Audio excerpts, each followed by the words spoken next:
Assalamualaikum warahmatullahi wabarakatuh. Innal hamdalillah nahmaduhu wa nasta'inuhu wa nastaghfiruh wa na'udzu billahi min shururi anfusina wa min sayyiati a'malina. May yahdihillahu fala mudilla lahu wa may yudlil fala hadiya lahu. Ashhadu an la ilaha illallah wahdahu la syarika lahu wa ashhadu anna sayyidina Muhammadan abduhu wa rasuluhu alladzi la nabiyya ba'da. Allahumma salli wa sallim ala rasulillah sayyidina Muhammad ibn Abdullah wa ala alihi wa sahbihi wa mawalah, amma ba'd. Yang kami muliakan Bapak Ustadz penceramah Dr. Andes Haji Zulfan Afan Abdurrahman SH, yang alhamdulillah pada hari ini sudah hadir di tengah-tengah kita. Yang pertama, marilah kita panjatkan puji syukur kehadirat Allah Subhanahu wa taala. Atas karunia-Nya lah kita masih diberikan kesehatan sehingga dapat untuk melaksanakan ibadah puasa pada hari yang ke-25 ini, dan semoga Allah menyampaikan kita sampai hari Raya Idul Fitri insyaallah. Salawat serta salam marilah kita junjungkan bersama kepada baginda kita semua, Nabi besar Muhammad sallallahu alaihi wasallam, sang pemimpin umat dan sang pemberi syafaat pada hari kiamat, dan semoga kita semua mendapat syafaatnya kelak pada hari kiamat, amin ya rabbal alamin. Alhamdulillah, pada hari ini kita akan bersama-sama mendengarkan mau'izah hasanah dari Ustadz Dr. Andes Haji Zulfan Abdurrahman, yang insyaallah akan menyampaikan tema merayakan Idul Fitri secara Islami di masa pandemi COVID-19 ini. Untuk lebih lanjutnya kita serahkan waktu kepada beliau untuk menyampaikan tausiah. Waktu dan tempat kami persilakan.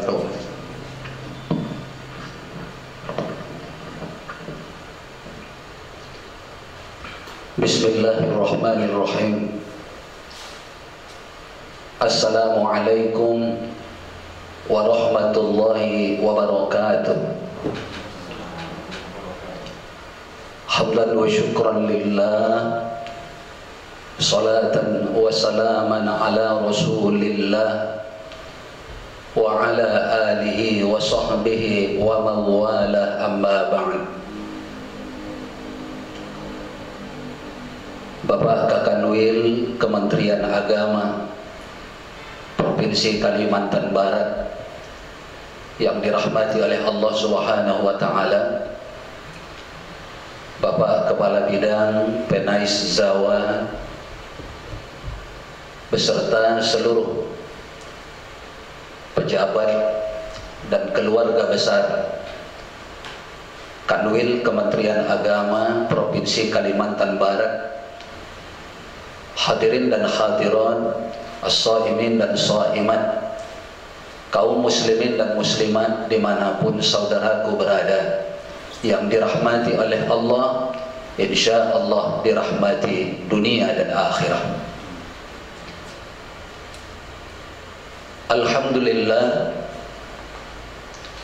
kita sangat-sangat bersyukur kepada Allah Subhanahu wa ta'ala,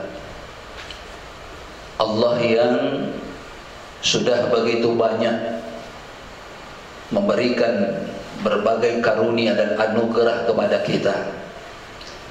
Wabil khusus saat ini kita sedang menapaki perjalanan hari yang ke-26 dari perjalanan Ramadan kita pada tahun ini. Kita masih dalam keadaan sehat walafiat, diberikan kekuatan lahir dan batin, sehingga insya Allah semua aktivitas, wabil khusus aktivitas ibadah Ramadan kita masih dapat kita laksanakan dan kita jalani dengan sebaik-baiknya. Tentunya harapan kita semua, amal ibadah yang sudah kita lakukan, kita kerjakan selama 25 hari 26 malam. Allah terima, Allah ridhoi sebagai satu bentuk pengabdian kita hambanya kepadanya, menjalankan perintah Allah di bulan Ramadan ini dengan penuh kepatuhan, ketundukan dan ketaatan. Walaupun semua kita tahu bahwa ibadah puasa adalah ibadah yang paling berat secara fisik yang kita jalani. Sampai hari ini ada kita yang sudah berkurang timbangan badannya. Ada yang 3 kg, ada yang 5 kg. Ada yang sudah mulai kendur celananya. Ada yang sudah maju 1 lubang ikat pinggangnya. Tapi karena ini dalam rangka beribadah, mematuhi, mentaati perintah Allah. Walaupun berlapar-lapar lebih kurang 13 jam itu tentu tidak enak, tidak nikmat bagi sebagian orang. Tapi karena dengan niat beribadah kepada Allah, maka lapar itu menjadi indah bagi kita. Haus dan dahaga itu menjadi tidak ada masalah bagi kita. Maka ibadah yang sudah kita lakukan dengan penuh kepatuhan, ketundukan dan ketaatan kepada Allah, kita mohon Allah menerima semua amal ibadah yang kita lakukan itu. Kita juga meminta kepada Allah agar tetap memberikan kekuatan lahir dan batin, kesehatan dan keafiatan kepada kita, sehingga sisa Ramadan yang masih ada beberapa hari lagi ke depan dapat nanti kita lalui, kita jalani dengan sebaik-baiknya sampai akhir Ramadan ini nantinya. Amin ya Allah, amin ya Rabbal Alamin. Kemudian salawat dan salam, keharibaan dan kepangkuan sang junjungan alam, ruh yang teramat mulia, yang senantiasa kita rindu-rindukan. Dialah baginda Rasulullah Muhammad sallallahu alaihi wasallam. Allahumma salli wa sallim wa barik alaihi wa ala alihi wa sahbihi.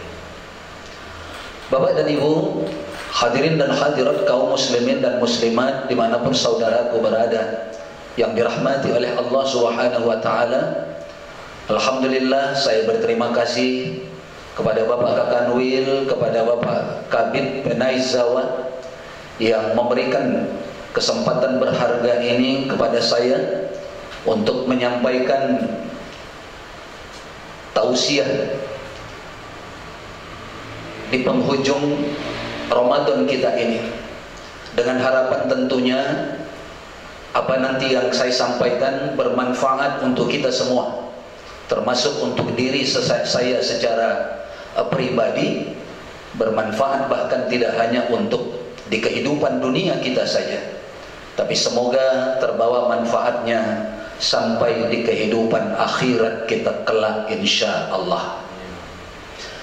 Saudaraku, para hadirin jamaah yang dirahmati oleh Allah, hari ini 26 Ramadan, berarti kita sudah berada di fase yang terakhir. Fase yang pertama, sepertiga di awalnya Nabi kita menyebutnya dengan awaluhu rahmah. Sepertiga hari di awal Ramadan itu, kata Nabi kita, adalah hari-hari yang penuh dengan rahmat dan berkah dari Allah. Wa awsatuhu maghfirah. 10 hari di pertengahannya Nabi kita menyatakan itu adalah hari-hari di mana Allah memberikan anugerah maghfirah dan keampunannya kepada hamba-hambanya. Di fase yang ketiga, fase yang terakhir yang kita sekarang berada di dalamnya, Nabi kita mengatakan wa akhiruhu 'idqum minan nar. Penghujung Ramadan itu adalah tempat Allah memberikan karunia akan membebaskan hamba-hambanya dari azab dan siksa api neraka. Awalnya rahmat dan berkah, pertengahannya adalah maghfirah dan keampunan, dan akhirnya adalah tempat pembebasan dari azab api neraka. Maka akan Allah berikan kepada siapa yang bersungguh-sungguh memanfaatkan pertemuannya dengan Ramadan, siang dan malam, tidak sepi dari ibadah lahir dan batin, ibadah jasmani dan rohani, ibadah fisik dan ibadah qalbi atau hati.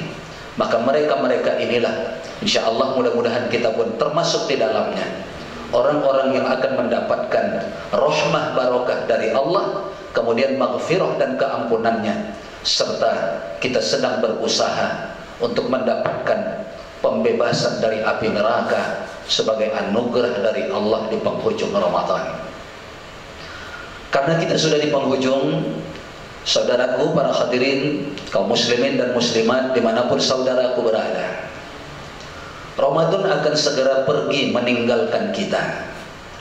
Kita akan segera berpisah dengannya. Walaupun ada perasaan di dalam hati, kayaknya baru kemarin saja kita ini berjumpa dengan Ramadan. Persiapan awal Ramadan masih terbayang di benak kita. Tapi ternyata tanpa kita sadari, sekarang kita sudah berada di penghujungnya 26 Ramadan.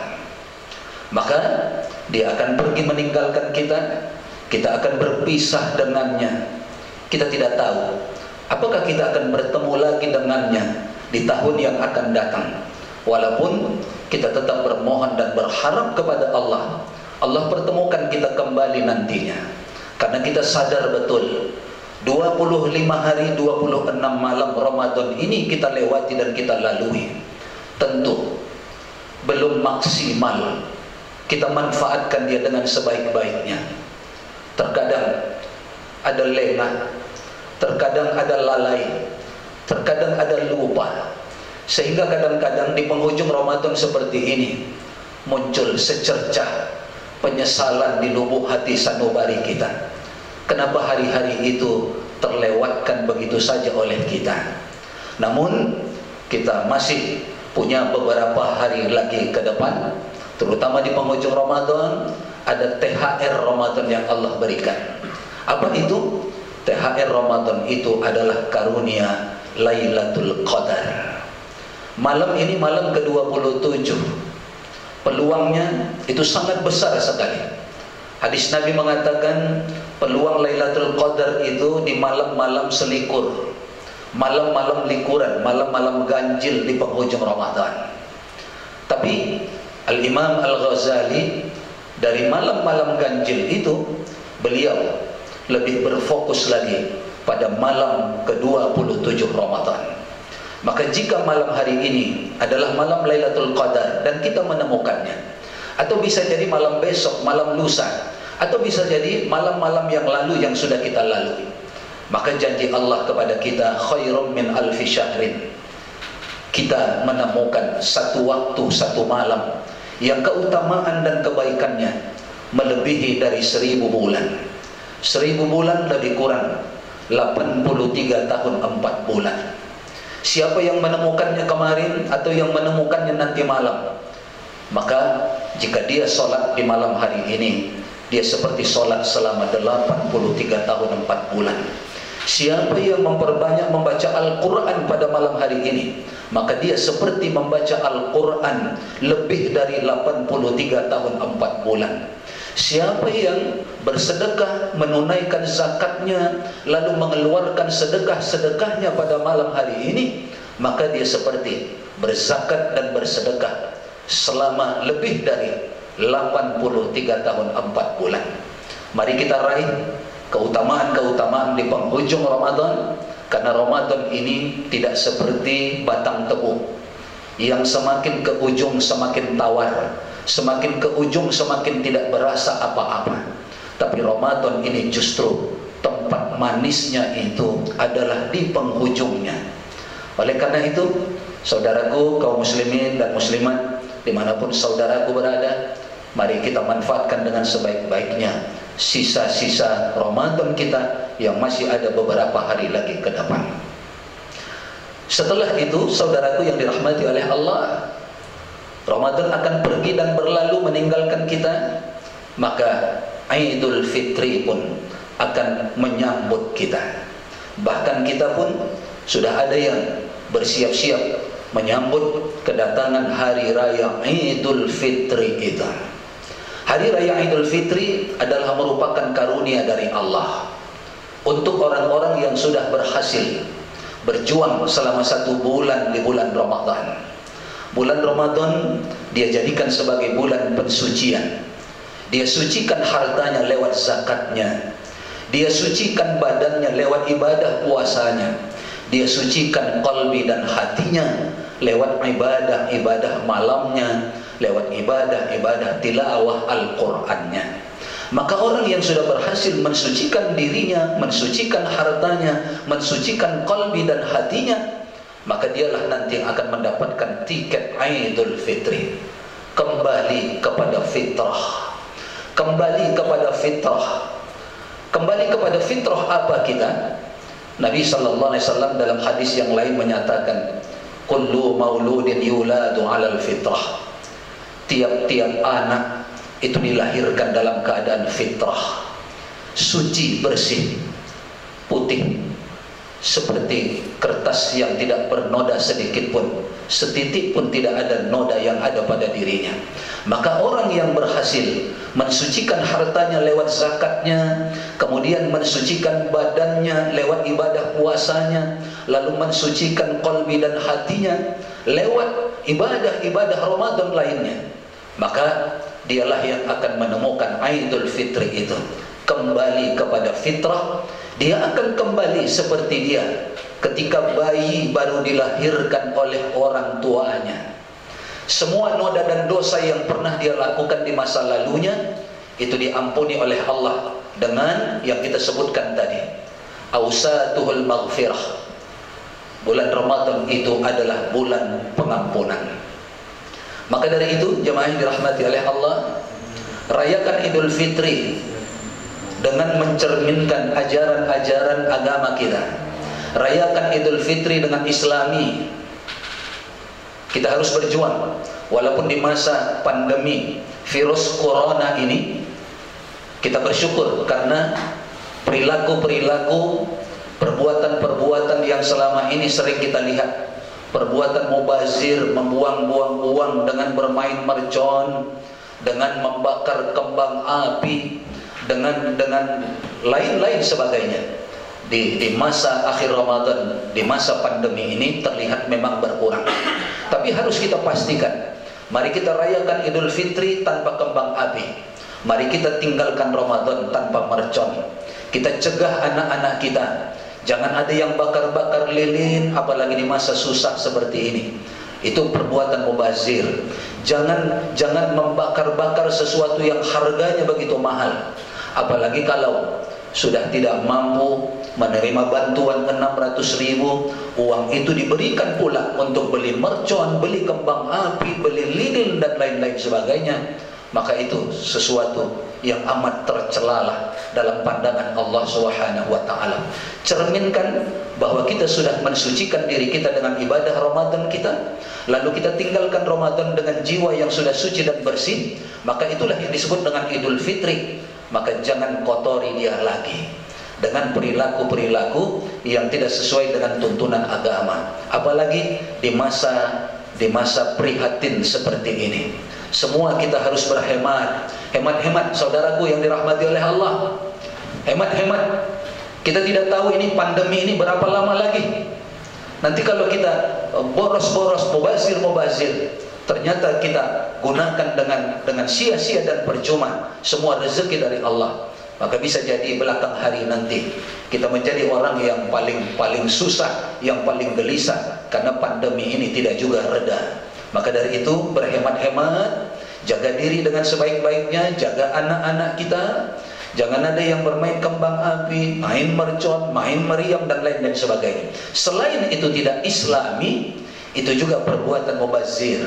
Innal mubadzirina kanu ikhwana syayatin. Perbuatan mubazir adalah perbuatan-perbuatan yang disukai oleh syaitan, oleh iblis. Oleh karena itu, Mari kita sambut kedatangan Idul Fitri dengan suasana yang islami. Di antaranya kita sempurnakan ibadah kita sampai penghujung Ramadan. Jangan lupa tunaikan zakat kita.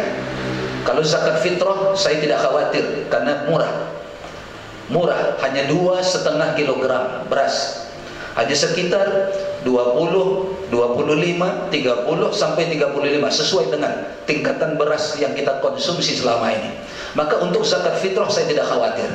Tapi awas dengan zakat mal kita, dengan zakat harta kita.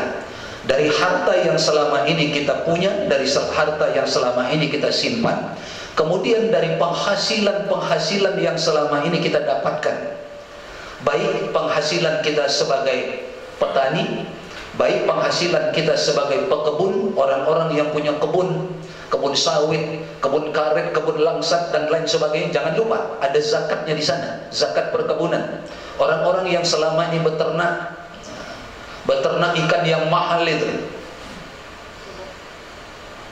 yang 1 ekor saja itu bisa di atas 5 jutaan dalam 1 tahun dihitung. Kalau sudah cukup misalnya, sempurnakan perpisahan kita dengan Ramadan. Dari gaji kita, hitung gaji kita berapa. Kalau gaji kita itu zakat profesi namanya, apapun profesi kita, jika menghasilkan sesuatu, hitunglah dia, keluarkan. Jangan dianggap gaji kita tidak ada zakatnya. Karena apa?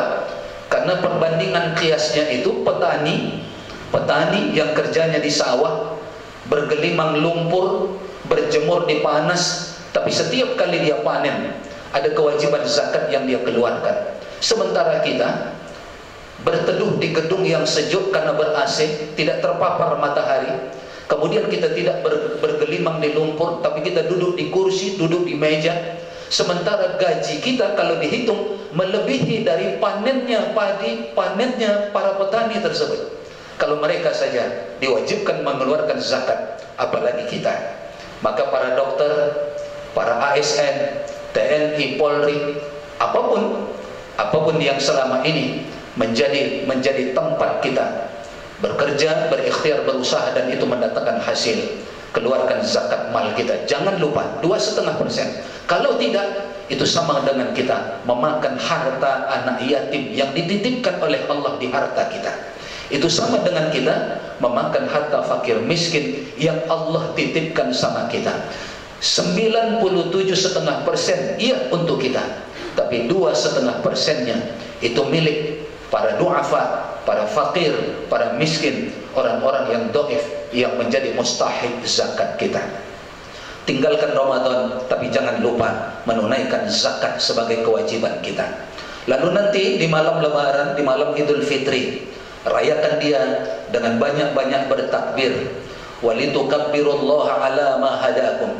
Bertakbirlah kepada Allah dengan sebanyak-banyaknya. Malam itu gunakan untuk berzikir. Jangan sibuk hanya mempersiapkan kue-kue, jangan hanya mempersiapkan ganti gorden pintu, geser kursi, geser sana, geser sini, lalu menata ruangan tamu sehingga lupa bersyukur kepada Allah. Bisa meninggalkan Ramadan dengan baik. Lupa bersyukur kepada Allah bahwa kita sudah mencapai Idul Fitri. Maka jangan lakukan itu semua. Bertakbirlah dengan sebanyak-banyaknya. Kemudian Lebaran, karena Lebaran kita ini dalam masa pandemi, dalam masa prihatin, jemaah yang dirahmati oleh Allah. Jangan bayangkan seperti Lebaran-Lebaran kita sebelumnya, yang kita nanti orang akan datang ke rumah kita karena kita open house, atau kita bisa berkunjung ramai-ramai ke rumah orang. Tidak, jemaah yang dirahmati oleh Allah. Hindari yang seperti itu. Silaturahmi Idul Fitri kita dalam suasana prihatin, dalam suasana pandemi, maka kita rayakan dengan apa adanya saja. Manfaatkan bersilaturahmi dengan memanfaatkan media-media yang ada. Mohon maaf lahir dan batin kepada keluarga, kepada jiran, kepada tetangga, kepada teman. Manfaatkan handphone Android yang ada sama kita. Ucapkan salam. Kalau tidak mau yang tertulis, rekam video. Ucapkan selamat Hari Raya Idul Fitri kepada mereka. Rekam video singkat. Ucapkan kepada mereka mohon maaf lahir dan batin. Tidak mesti kita berdatang ke rumah mereka karena dalam suasana pandemi seperti ini. Dan juga jangan kita berharap agar orang datang ke rumah kita sehingga kita pun mempersiapkan kue lebaran seperti tahun-tahun sebelumnya yang tidak ada masalah. Jangan sampai seperti itu, jamaah yang dirahmati oleh Allah. Kebiasaan sebagian orang menjadikan Idul Fitri bukan tempat mensucikan diri, tapi menjadikan Idul Fitri menjadi tempat untuk berhura-hura. Kurangi berhura-hura, kurangi berpesta pora, kurangi hal-hal yang mubazir, sehingga Idul Fitri itu benar-benar Allah karuniakan kepada kita. Jangan lakukan hal-hal yang menyimpang. Tak ada lagi cerita nih. Idul Fitri biasanya orang, nah itu selesai sholat Idul Fitri langsung siang pergi ke kebun binatang. Kayak ada paklungnya di kebun binatang. Habis sholat Idul Fitri orang biasanya ke pantai. Dicari pantai-pantai di mana yang ada, tempat-tempat keramaian, tempat-tempat hiburan. Jangan, jemaah yang dirahmati oleh Allah. Selain memang itu tidak islami, kita juga dalam suasana pandemi, semuanya harus kita jaga dengan baik. Selesai sholat Idul Fitri, maka berjaga dirilah di rumah, bersilaturahmi dengan media yang kita bisa. Dan menyangkut sholat Idul Fitri, sudah ada tuntunan majelis ulama kita yang dikeluarkan beberapa hari yang lalu dalam bentuk fatwa. Maka baca dengan baik kutipan fatwa majelis ulama tersebut. Kalau kita berada di kawasan yang rawan, bagaimana hukum sholat Idul Fitri itu sama kita, sudah ada di dalamnya. Kalau kita merasa apalagi sesuai dengan mungkin petunjuk pemerintah masih aman, maka ada juga petunjuknya di dalam fatwa majelis ulama itu.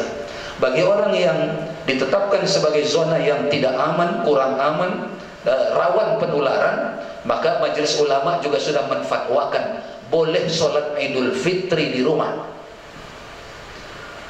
Jamaah yang punya anak selama ini ada di pondok pesantren, manfaatkan anaknya jadi khatib sholat Idul Fitri di rumah.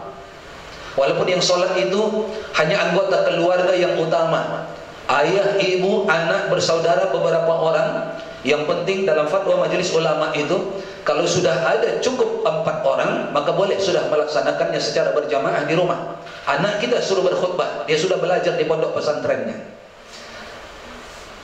pahami saja 5 rukun khutbah, sudah cukup dah.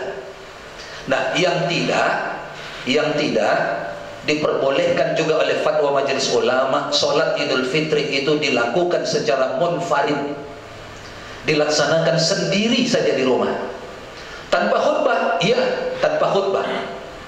Karena khutbah dalam sholat Idul Fitri tidak sama hukumnya dengan khutbah dalam sholat Jumat. Dalam sholat Jumat, khutbah itu wajib, mesti ada. Sementara dalam sholat Idul Fitri, khutbah itu hukumnya sunnat. Maka jika tidak mencukupi untuk berjamaah dan kita hanya sholat sendiri, lakukan sholat sunnat Idul Fitri itu sendiri, seperti sholat Idul Fitri yang biasa, hanya saja tanpa ada khutbah yang dilakukan. Inilah saya kira, saudaraku, kaum muslimin dan muslimat yang dirahmati oleh Allah Subhanahu wa ta'ala, yang paling jelas adalah kesucian Ramadan yang sudah kita perjuangkan, meraih kesucian diri dengan ibadah-ibadah Ramadan kita. Jangan sampai lagi tercemari di akhir Ramadan. Jangan sampai lagi terkotori oleh perilaku-perilaku ketika kita Idul Fitri. Kenali mana yang diperintah oleh agama dan mana yang dilarang oleh agama. Mana hal-hal yang mubazir, yang dilarang oleh agama. Pahami dengan baik. Apalagi kalau dia bukan budaya kita.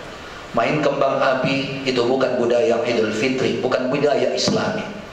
Main mercon, main meriam dan lain-lain sebagainya, itu bukan budaya kita. Itu bukan kebiasaan kita, bahkan itu tidak sesuai dengan makna kalimat Idul Fitri yang kita dapati, yang kita raih nanti pada tanggal 1 Syawal tersebut. Kembalilah kepada fitrah, kita jaga diri kita kembali. Allah yang sudah mengampuni dosa-dosa kita jangan dibuat lagi. Allah yang sudah memaafkan kekhilafan-kekhilafan masa lalu kita jangan diulang lagi. Itulah pertanda bahwa Allah mengampuni dosa kita. Saya pernah ditanya oleh jamaah, Ustaz, bagaimana kita bisa merasakan bahwa Allah itu mengampuni dosa-dosa kita? Saya katakan, ketika kita takut dan mampu menghindarkan diri dari perbuatan dosa, itu pertanda Allah sudah mengampuni dosa-dosa masa lalu kita. Tapi jika tidak, maka dosa masa lalu tidak terampuni, bahkan dia terulang kembali, itulah yang akan terjadi. Maka orang yang terus-menerus meminta ampun kepada Allah, lalu mendapatkan pengampunan dari Allah, selanjutnya sampai akhir hayatnya, dia akan jaga dirinya. Jangan berbuat dosa lagi, jangan berbuat yang salah, khilaf dan keliru lagi di masa-masa yang akan datang sampai akhir hayatnya, sampai akhir hayat kita. Kita bermohon kepada Allah, Allah sempurnakan Ramadan kita, Allah jadikan kita peraih Idul Fitri, Allah jadikan kita menjadi pemenang-pemenang Ramadan.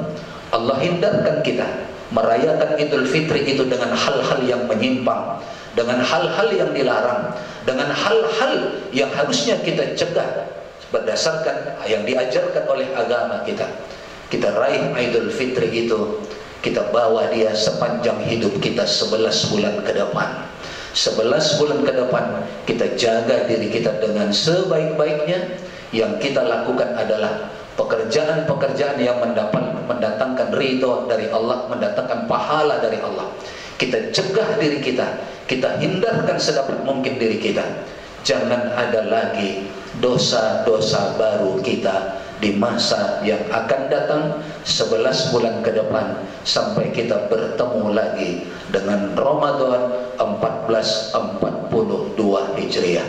Amin ya Allah, amin ya Rabbal Alamin. Saya kira ini yang dapat saya sampaikan. Saya kembalikan kepada Al-Ustaz selaku moderator untuk memandu acara selanjutnya.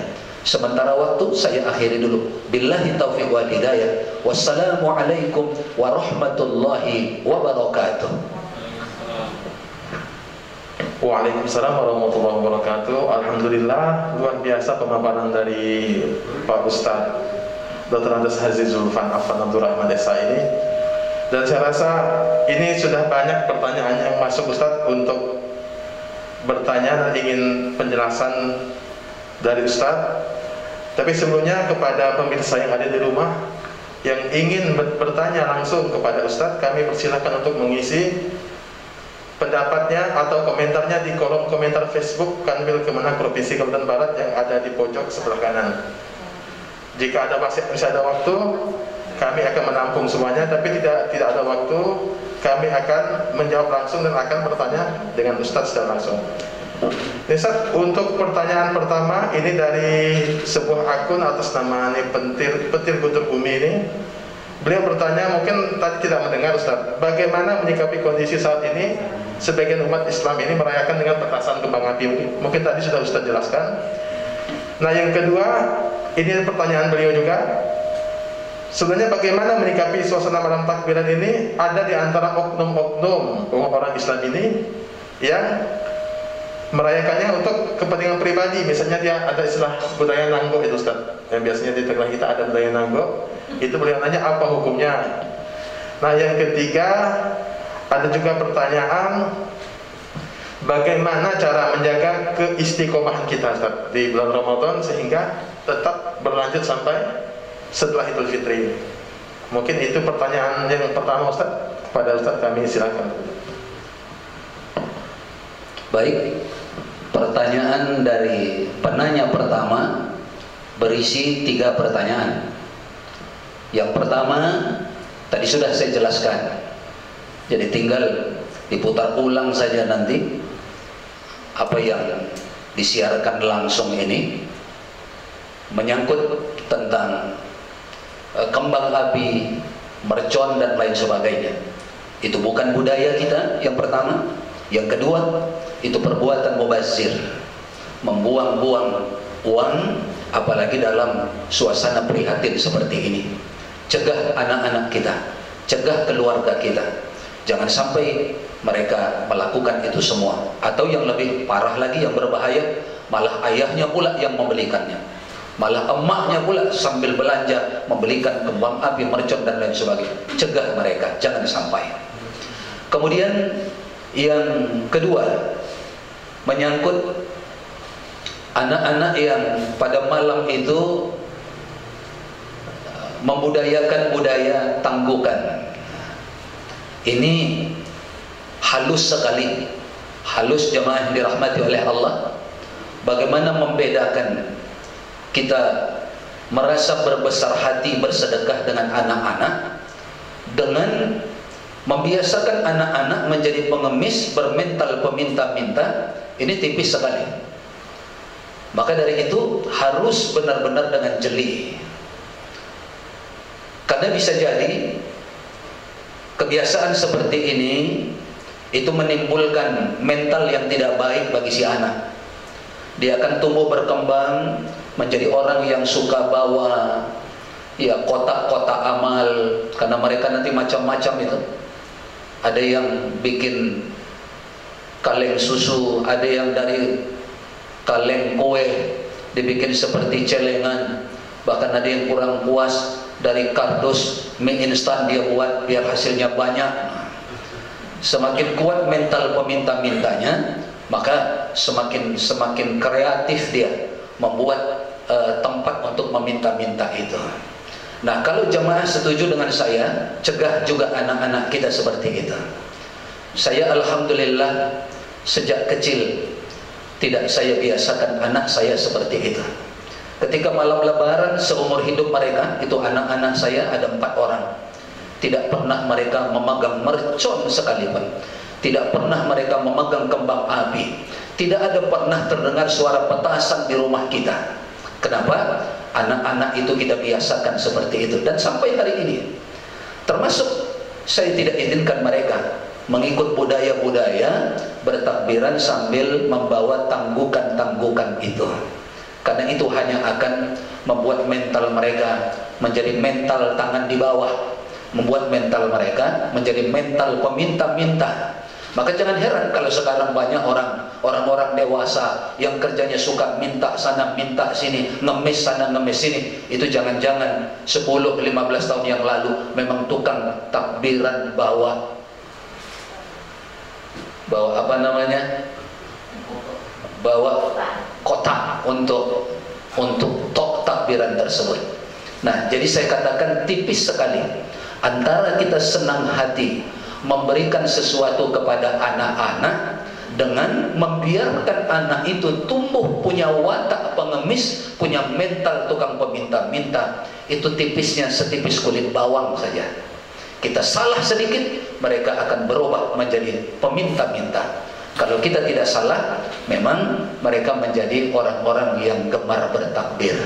Maka dari itu, beri pengertian kepada anak-anak kita. Beri pengertian dengan sebaik-baiknya.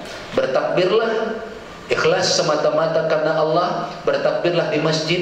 Kalau nanti di masjid kebetulan ada pengurus masjid yang ngasih misalnya, silakan. Tapi kalau tidak, berkeliling seperti itu budaya pengemis dari pintu ke pintu meminta sesuatu. Itu saya kira yang kedua. Pertanyaan yang ketiga, bagaimana kita menjaga keistiqomahan diri kita? Istiqomah itu tidak mudah. Istiqomah itu berat. Istiqomah itu amalan hati. Istiqomah itu tidak nampak. Istiqomah itu ada di dalam qalbi. Tapi orang yang istiqomah itu akan bisa dilihat dari perilakunya. Orang itu bisa dilihat dari tindak tanduknya. Dia ini istiqomahkah atau tidak? Istiqomah itu bermakna teguh pendirian, tidak mudah berubah, tidak tergantung arah angin, tidak mudah dia terombang-ambing oleh sesuatu, apapun itu sesuatu itu. Maka itulah istiqomah. Terutama mungkin kalau kaitannya dengan pertanyaan dengan Ramadan, bagaimana kita mengistiqomahkan diri kita seperti bulan Ramadan. Nabi SAW dalam satu hadisnya mengatakan, siapa yang merasakan keindahan Ramadan, maka dia akan jadikan 11 bulan lainnya itu seperti Ramadan. Orang Orang yang tidak merasakan keindahan Ramadan, maka begitu Ramadan pergi 11 bulan, dia akan lupa, dia akan lengah, dia akan lalai apa yang dia perjuangkan selama Ramadan. Tapi jika dia merasakan itu, maka 11 bulan ke depan itu akan dia pertahankan dalam situasi aman, dalam situasi terkendali. Dia yang terbiasa selama Ramadan melaksanakan ibadah-ibadahnya misalnya ke masjid, maka ketika nanti suasana terkendali, ke masjid itu menjadi sesuatu yang dia cintai. Kalau di bulan Ramadan, nikmat rasa dia membaca Al-Quran sampai khatam, ada yang bahkan bisa lebih dari 1 kali khatam. Maka jika itu indah dan nikmat dia rasakan, nanti 11 bulan ke depan itu tetap akan dia lakukan. Al-Quran yang dia baca justru akan berkali-kali khatam, karena 1 bulan saja bisa lebih dari 1 kali khatam, apalagi 11 bulan ke depan. Orang yang merasakan nikmat dan indahnya bersedekah di bulan Ramadan, maka nanti 11 bulan ke depan dia akan tetap mengamalkan itu. Dia akan senantiasa bersedekah, dia akan senantiasa peduli. Maka tanamkan itu di hati kita. Jika kita merasakan sesuatu di bulan Ramadan ini, pertahankan nanti di luar Ramadan kita. Kita merasa begitu enak menjalankan ibadah puasa, nanti di luar Ramadan 11 bulan berikutnya, walaupun kita tidak lagi berpuasa sebulan penuh, misalnya nanti di bulan Syawal, berpuasa penuh nanti di bulan Zulqaidah, sebulan penuh nanti di bulan Dzulhijjah, meskipun tidak begitu, tapi keindahan berpuasa itu mereka lakukan sesuai dengan sunnah-sunnah berpuasa yang diajarkan oleh Nabi kita. Di antaranya ada puasa sunat 6 hari di bulan Syawal, itu tidak dia lupakan, karena indah Ramadan itu dia rasakan. Ada puasa sunat Senin dan Kamis, ada puasa sunat Ayyamul Bid 13, 14, 15 hari setiap bulan Hijriah. Dia amalkan itu semua. Bahkan ada orang yang mengamalkan puasa Daud, 1 hari puasa, 1 hari tidak, 1 hari lagi puasa, 1 hari tidak. Kenapa? Karena dia rasakan indahnya berpuasa ketika di bulan Ramadan. Maka itu jaga ini istiqomah. Kemudian bagaimana cara menjaga istiqomahnya lagi? Jangan pernah berkhayal, berangan-angan Allah akan pertemukan kita lagi dengan Ramadan yang akan datang. Boleh meminta, boleh berdoa, boleh berharap, tapi namanya permintaan, permohonan bisa dikabulkan oleh Allah, tapi juga bisa tidak. Maka jangan kita seolah-olah beranggapan kita tinggalkan Ramadan ini, kita akan bertemu lagi di Ramadan dengan tahun depan, sehingga lengah 11 bulan di antara kedua Ramadan itu. Cukup pelajaran sama kita. Saya punya tetangga 1 hari Ramadan kemarin meninggal dunia. Saya punya kenalan 3 Ramadan kemarin meninggal dunia. Saya punya seorang sahabat yang 6 Ramadan dia meninggal dunia. Padahal doa dia sama doa kita sama, kepingin meminta kepada Allah bertemu dengan Ramadan tahun ini, tapi mereka tidak Allah beri kesempatan. Kita alhamdulillah. Maka kita yang hari ini bertemu Ramadan, kemudian nanti sampai akhir Ramadan bisa kita selesaikan, lalu kita berdoa, ya Allah pertemukan hamba kembali dengan Ramadan tahun depan, Ramadan 1442 Hijriah. Berdoa silakan, berharap silakan, tapi belum tentu Allah pertemukan kita lagi dengan Ramadan tahun depan. Maka jangan sampai pepatah mengatakan berharap hujan turun dari langit, air yang sudah ada di tempayan dicurahkan. Berharap turun hujan dari langit, air yang sudah ditampung di tempayan dicurahkan. Artinya apa? Berharap sesuatu yang belum pasti, tetapi dengan meninggalkan sesuatu yang sudah jelas terbukti menjadi milik kita. Ini juga jangan seperti itu. Supaya istiqomah kita beranggapan selalu umur kita ini hanya dari waktu sholat ke waktu sholat saja. Jaga itu. Kita tadi sudah sholat subuh, alhamdulillah. Kita berharap kepada Allah, sampaikan ya Allah umur hamba sampai kepada sholat zuhur. Bertemu dengan sholat zuhur, bersyukurlah kepada Allah. Selesai zuhur, bermohon kepada Allah, ya Allah pertemukan hamba dengan sholat asar. Begitu nanti bertemu dengan sholat asar, bersyukur kepada Allah. Selesai sholat asar, berdoa bermohon kepada Allah agar dipertemukan dengan sholat maghrib. Demikian seterusnya, demikian seterusnya, demikian seterusnya, agar membuat kita istiqomah. Jangan ada yang beranggapan zuhur hari ini dia sia-siakan dengan pemahaman besok kan masih ada zuhur. Hari ini asarnya dia sia-siakan dengan harapan besok masih ada asar. Padahal tidak ada yang menjamin besok umurnya sampai zuhur. Tidak ada yang menjamin usianya besok sampai asar. Maka apa yang Allah berikan hari ini masih bisa berpuasa, ini yang kita jalani. Hari ini masih bisa bersedekah, hari ini itu kita laksanakan. Hari ini bisa masih baca Quran, hari ini segera bacalah. Jangan berangan-angan. Hari ini aku tidak baca Quran. Kenapa? Besok saja kata dia. Seperti seolah-olah tahu dia besok dia akan sampai umurnya dan besok baru baca Quran. Tidak. Panjang angan-angan, menghayal terlalu jauh ke depan, itu biasanya membuat seseorang itu lengah dan lalai. Maka berpikir singkat, apalagi menyangkut umur, tidak ada kita yang tahu berapa banyak orang yang tiba-tiba kita dengar berita kematiannya, meninggal dunia. Lalu kita berkata, padahal tadi malam aku baru ketemu sama dia.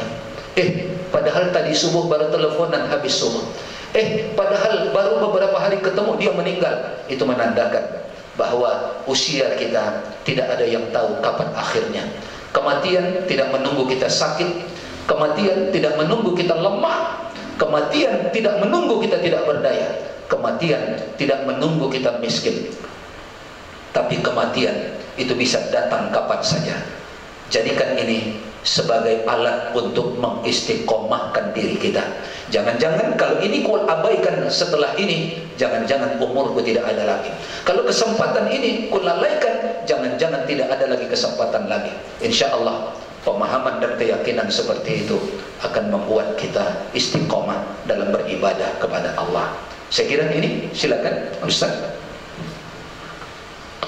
Terima kasih kepada Pak Ustadz atas penjelasannya. Berhubungan masih ada waktu, beberapa saat lagi masih ada pertanyaan Ustadz, karena begitu menarik materi yang Ustadz sampaikan. Ada mungkin langsung 4 pertanyaan, karena waktu kita mungkin tidak banyak Ustadz. Jadi tadi 3, sekarang karena yang masuk 4, kita langsung 4 pertanyaan. Yang ini yang masuk di Facebook ini dari Pak Zohari. Beliau bertanya, Ustadz bagaimana hukumnya berpuasa tapi tidak sholat dan lalai dalam waktu apabila Allah memanggil sibuk dengan segalanya? Ini pertanyaan beliau. Yang kedua, ada pertanyaan juga. Kita kan sudah memasuki masa pandemi Covid ini sudah beberapa bulan Ustaz. Dari sejak muncul di Cina itu di bulan November, dan Indonesia dinyatakan pertama positif itu di awal bulan Maret. Tetapi mengapa Allah masih memberikan kita cobaan ini di saat Ramadan? Apa sih sebenarnya hikmah Allah memberikan cobaan ini kepada kita? Itu yang kedua. Yang ketiga, tadi mungkin ada kaitannya dengan pertanyaan yang tadi. Tapi tadi tentang keistiqomahan. Kalau yang ini Ustaz, orang bertanya bagaimana fenomena sebagian dari masyarakat Muslim ketika Ramadan, yang ia giat beribadah ketika Ramadan, betapa giatnya, tetapi tidak membawa dampak kepada dia setelah selesai Ramadan, setelah Idul Fitri. Nah, yang terakhir ini ada pertanyaan dari Bu Nadi Agus Sumarni. Apa hukumnya silaturahmi online Ustaz? Nah, ini menarik sekali di masa sekarang. Apa